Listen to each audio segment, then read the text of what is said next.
नागा साधु सबसे बड़े धर्म रक्षक।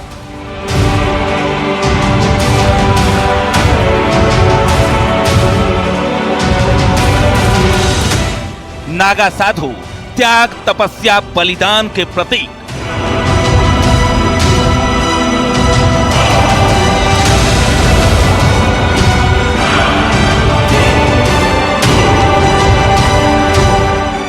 नागा साधु जिनके वश में होती हैं 10 इंद्रियां।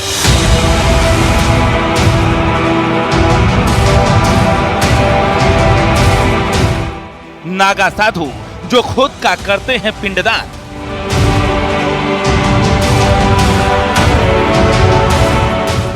कैसे बनते हैं नागा, क्या है इनका इतिहास?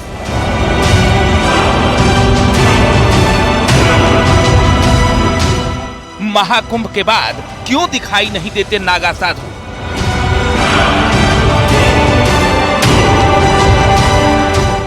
अमृत स्नान से पहले क्यों करते हैं 17 श्रृंगार?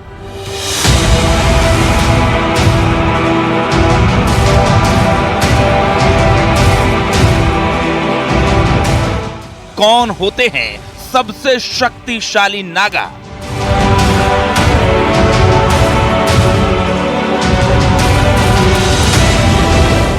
नागा साधुओं का रहस्य लोक।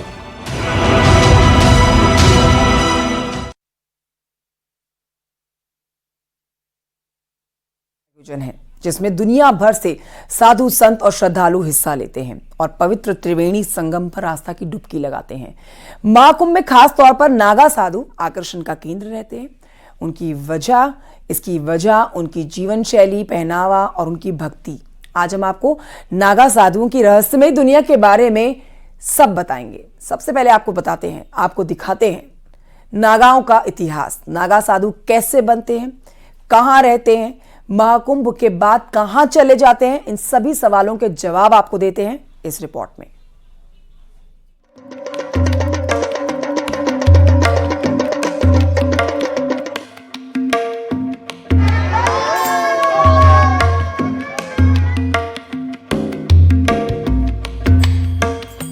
कठिन तपस्या, त्याग, बलिदान का सबसे बड़ा और जीवंत उदाहरण होते हैं नागा साधु।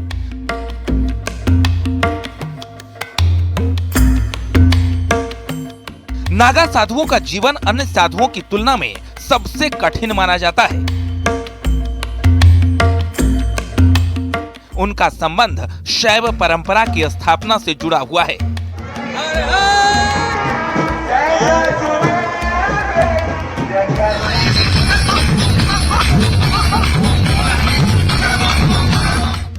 नागा साधु भगवान शिव के अनुयायी होते हैं, जिनके पास तलवार, त्रिशूल, गदा, तीर और धनुष जैसे हथियार होते हैं। नागा साधुओं को अक्सर महाकुंभ, अर्धकुंभ या सिंहस्थ कुंभ में देखा जाता है। आदि गुरु शंकराचार्य ने सनातन धर्म की रक्षा के लिए केवल साधारण सैनिक नहीं बल्कि वैदिक सैनिक तैयार किए। ऐसे सैनिकों का एक संगठन बनाया गया जिनके पास धर्म के अलावा कोई और विरासत नहीं थी। उनके एक हाथ में वेद, गीता, उपनिषद और पुराण थे, तो दूसरे हाथ में भाला, तलवार और कृपाण। आदि गुरु शंकराचार्य ने ऐसे साधु सैनिकों का एक संगठन बनाया जो साधु भी थे और सैनिक भी। इन्हें ज्ञान देना और प्राण लेना दोनों का अभ्यास था। इन्हीं योद्धा साधुओं को उन्होंने नागा नाम दिया। जब बाहरी आक्रमणकारियों ने भारत की संस्कृति को नष्ट करना शुरू कर दिया था, मंदिर तोड़े जाने लगे थे और ग्रंथों को नष्ट किया जाने लगा, उसी दौरान आदि गुरु शंकराचार्य ने एक सेना को तैयार किया। नागा साधुओं की ये सेना को तैयार किया गया ताकि भारत की संस्कृति को बचाया जा सके और इस संस्कृति को बचाने के साथ साथ उनसे मोर्चा लेने के भी लिए जो ये सेना तैयार की गई थी उसे नागा सेना का नाम दिया गया। नागा योद्धाओं की सेना तैयार करने के पीछे आदि गुरु शंकराचार्य का लक्ष्य एकदम साफ था। भारत की आत्मा, अध्यात्म और उसके मन दर्शन की रक्षा करना। इस देश की सांस्कृतिक विरासत और उसकी पुरातन धरोहरों की रक्षा करना। उन्होंने नागाओं को बाहरी आक्रमण से उनके पवित्र धार्मिक स्थलों, धार्मिक ग्रंथों और आध्यात्मिक ज्ञान की रक्षा की जिम्मेदारी सौंपी थी। आदिगुरु शंकराचार्य भारत के लोगों को ये संदेश देना चाहते थे कि जब तक एक हाथ में शास्त्र के साथ साथ दूसरे हाथ में शस्त्र न हो, तब तक धर्म की रक्षा नहीं की जा सकती। बाद में आदिगुरु शंकराचार्य ने अपने इस संदेश को भारत के कोने कोने में फैलाने और लोगों को अपनी संस्कृति, सभ्यता और धर्म की रक्षा की खातिर युद्ध भूमि में उतरने के लिए प्रेरित करने के उद्देश्य से नागा साधुओं को भेजा था। आपके मन में यह सवाल जरूर उठता होगा कि आखिर नागा साधु कैसे बनते हैं। दरअसल नागा साधुओं का संबंध शैव परंपरा से है। सनातन परंपरा को आगे बढ़ाने और इसकी रक्षा करने के लिए अलग अलग सन्यासी अखाड़ों में महाकुंभ के दौरान नागा साधु बनाने की प्रक्रिया अपनाई जाती है। भारत में नागा साधुओं का इतिहास बहुत पुराना है, लेकिन आज भी इनका जीवन आम लोगों के लिए एक रहस्य की तरह होता है। भारत में लगने वाले सबसे बड़े धार्मिक मेले महाकुंभ के कई अलग अलग रंगों में से सबसे रहस्यमयी रंग होते हैं नागा साधु। संतों के 13 अखाड़ों में से 7 अखाड़े ही नागा साधु बनाते हैं। जूना, महानिर्वाणी, निरंजनी, अटल, अग्नि, आनंद और आवाहन अखाड़ा। नागा साधु बनने की प्रक्रिया कठिन और 12 साल लंबी होती है। नागा साधुओं के पंथ में शामिल होने की प्रक्रिया में लगभग 6 साल लगते हैं। इस दौरान नए सदस्य एक लंगोट के अलावा कुछ नहीं पहनते। कुंभ मेले में अंतिम प्रण लेने के बाद वे लंगोट भी त्याग देते हैं और जीवन भर यूं ही नग्न यानी दिगंबर रहते हैं।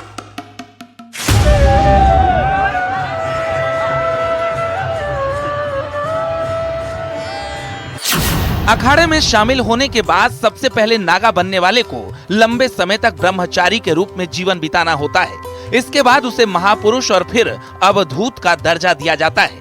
अंतिम प्रक्रिया महाकुंभ के दौरान पूरी होती है, जहां उसका स्वयं का पिंडदान और दंडी संस्कार संपन्न कराया जाता है, जिसे बिजवान कहा जाता है। इसके बाद उसे अंतिम परीक्षा से गुजरना होता है, जिसमें वो दिगंबर और फिर श्री दिगंबर बनाया जाता है। दिगंबर नागा एक लंगोट पहन सकता है, जबकि श्री दिगंबर को पूरी तरह नग्न रहकर जीवन यापन करना होता है। इसके बाद इन्हें 5 गुरु भगवान शिव, भगवान विष्णु, शक्ति, सूर्य और श्री गणेश स्वीकारने होते हैं। इसके बाद नागा साधुओं के बाल मुड़वाए जाते हैं और कुंभ के दौरान उन्हें गंगा नदी में 108 डुबकियां लगानी पड़ती है।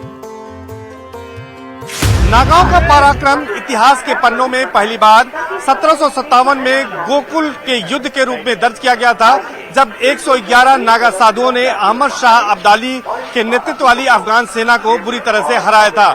इस बर्बर अफगान सेना का नेतृत्व सरदार खान कर रहा था, जो अफगान शासक अहमद शाह अब्दाली का सबसे निर्दयी सिपाही था।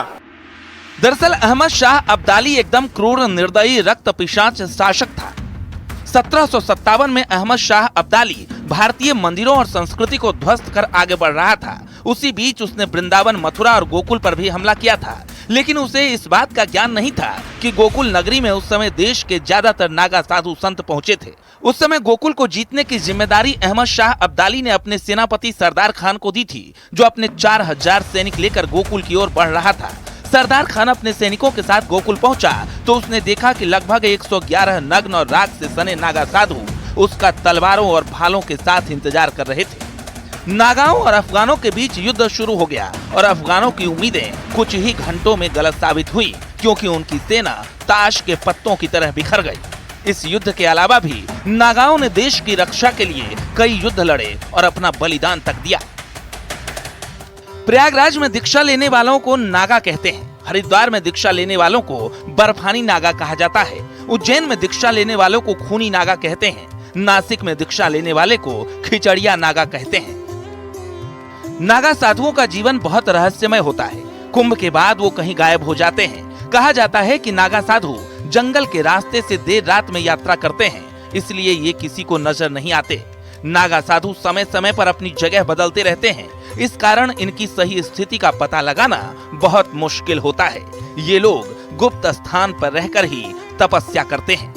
Bureau report, news 18।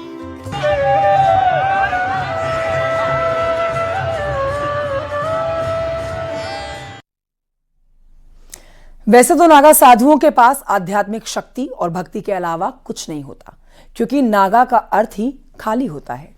लेकिन 17 श्रृंगार ऐसे होते हैं जो नागा साधुओं के पास जरूर होते हैं, जो हर नागा साधु महाकुंभ के अमृत स्नान से पहले करता है। देखिए इस पर रिपोर्ट।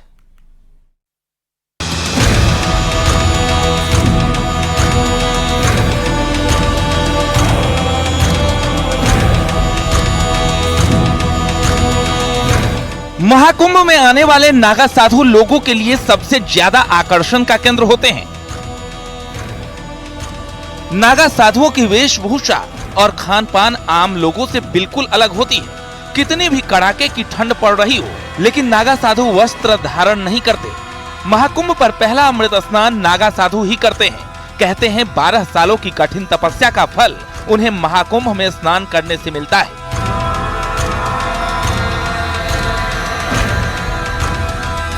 नागा साधुओं को ठंड नहीं लगने का कारण है उनकी कठिन साधना। वो अग्नि साधना करते हैं,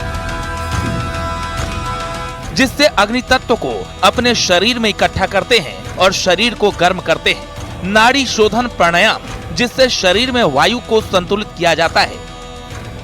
मंत्र जाप और भस्म का लेप। माना जाता है कि इन साधनाओं से नागा अपने शरीर को तपाते हैं।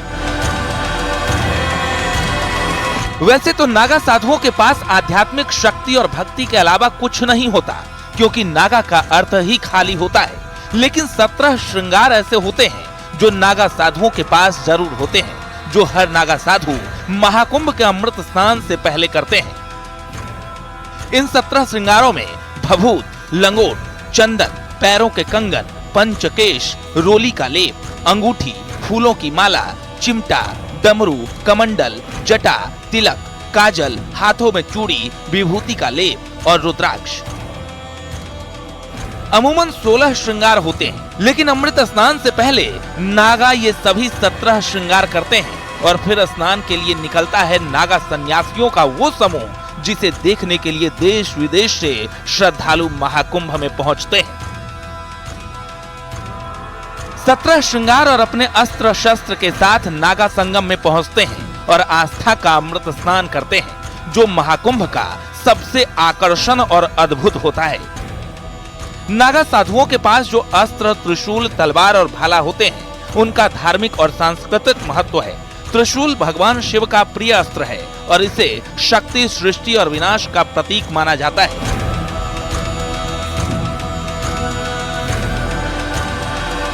उनका यह अस्त्र केवल आत्मरक्षा के लिए होता है, न कि किसी को नुकसान पहुंचाने के लिए।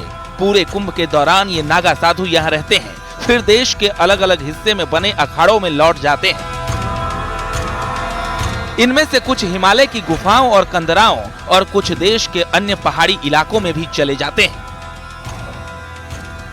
Bureau report, news 18।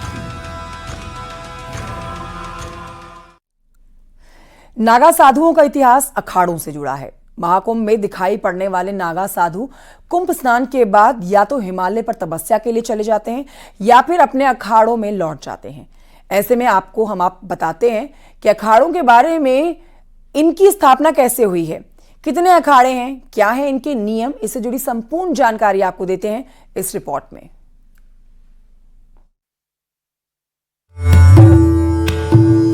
सभी नागा साधु किसी न किसी अखाड़े से जुड़े होते हैं और महाकुंभ के बाद उन्हीं अखाड़ों में लौट जाते हैं। नागा साधुओं के 2 सबसे बड़े अखाड़े हैं, वाराणसी में महापरिनिर्वाण अखाड़ा और पंचदशनाम जूना अखाड़ा। ज्यादातर नागा साधु यहीं से महाकुंभ में आते हैं। सनातन परंपरा में कुल 13 अखाड़े हैं, जिनकी स्थापना आदि गुरु शंकराचार्य ने की है, जिनमें 7 सन्यासी परंपरा यानी शैव परंपरा के अखाड़े हैं और इनमें एक सबसे पुराने अखाड़ों में शुमार है महानिर्वाणी अखाड़ा। इसके साथ साथ महानिर्वाणी की स्थापना 805 ईस्वी में हुई थी। हर अखाड़े की पहचान उसकी धर्मध्वजा होती है और उसके इष्ट देव होते हैं। महानिर्वाणी अखाड़े की अगर बात करें तो इसके इष्ट देव कपिल मुनि महाराज हैं और इसके साथ साथ इसकी धर्मध्वजा भी अन्य जो सन्यासी अखाड़े हैं उनकी तरह ही होती है। लेकिन यहाँ पर खास बात है कि जहाँ दूसरे शिविरों में एक धर्मध्वजा स्थापित होती है, महानिर्वाणी अखाड़े की परंपरा है कि यहाँ 2 धर्मध्वजा होती है। महानिर्वाणी अखाड़े के नागा सन्यासियों का इतिहास जो है वो काफी पुराना है। इनके शौर्य और पराक्रम का, इन्होंने सनातन की कैसे रक्षा की, इसको लेकर अगर बात करें तो 1664 में इन्होंने औरंगजेब की सेना से युद्ध लड़ा था, लड़ाई लड़ी थी और काशी विश्वनाथ मंदिर को बचाने का पूरा प्रयास किया था और उस समय 40,000 की जो सेना थी औरंगजेब की, उसको इन्होंने परास्त किया था। हालांकि एक बार फिर से औरंगजेब की सेना ने 1669 में हमला किया था। उस समय नागा पहुंच नहीं पाए ज्यादातर, इस वजह से वहां पर हार हुई और औरंगजेब ने उसे नष्ट कर दिया था। शैव संप्रदाय के 7 अखाड़े जूना, आवाहन, अग्नि, निरंजनी, आनंद, निर्वाणी और अटल अखाड़ा। वैष्णव संप्रदाय के 3 अखाड़े, निर्मोही, दिगंबर और निर्वाणी अनि अखाड़ा। उदासीन संप्रदाय के 3 अखाड़े, बड़ा उदासीन, नया उदासीन और निर्मल अखाड़ा। हर अखाड़े का एक अध्यक्ष होता है जिसे साधुओं की योग्यता के आधार पर चुना जाता है। अखाड़ों के प्रमुख का कार्यकाल 3 से 6 साल का होता है और इन अखाड़ों का कुंभ में सबसे ज्यादा महत्व होता है। कुंभ मेले में अखाड़ों की शोभा यात्रा, जिसे अब छावनी प्रवेश यात्रा नाम दिया गया है, बेहद ही भव्य होता है, जो अखाड़ों की आस्था और शक्ति का प्रतीक है। राजसी सवारी, रथ, हाथी घोड़े की सजावट, घंटा बाजे, नागा अखाड़ों के करतब और यहाँ तक कि अस्त्र शस्त्र तक का प्रदर्शन होता है। लाखों श्रद्धालु इन शोभा यात्राओं में भाग लेकर संतों का आशीर्वाद प्राप्त करते हैं। महाकुंभ में अखाड़ों का योगदान न केवल धार्मिक आयोजन को दिव्यता प्रदान करता है, बल्कि लाखों श्रद्धालुओं के लिए ये आध्यात्मिक अनुभव का माध्यम बनता है। महाकुंभ में अखाड़े अपनी अपनी परंपराओं में शिष्यों को दीक्षित करते हैं और उन्हें उपाधि देते हैं।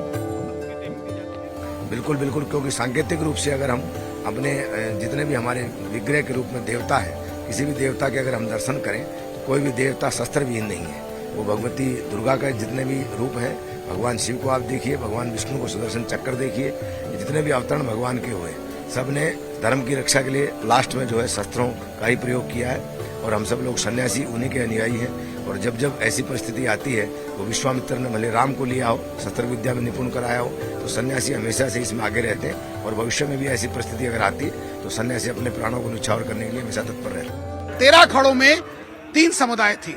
पहला शिव जो था, शिव की आराधना करता था। अगर वैष्णव अखाड़े की बात की जाए तो विष्णु की, और उदासीन पक्ष जो है धरती, जल, वायु की उपासना करता था। 1954 में कुंभ में मची भगदड़ के बाद टकराव और अव्यवस्था को टालने के लिए अखाड़ा परिषद की स्थापना की गई, जिसमें सभी 13 मान्यता प्राप्त अखाड़ों के 2-2 प्रतिनिधि होते हैं और आपस में समन्वय का काम इसी परिषद के जरिए होता है।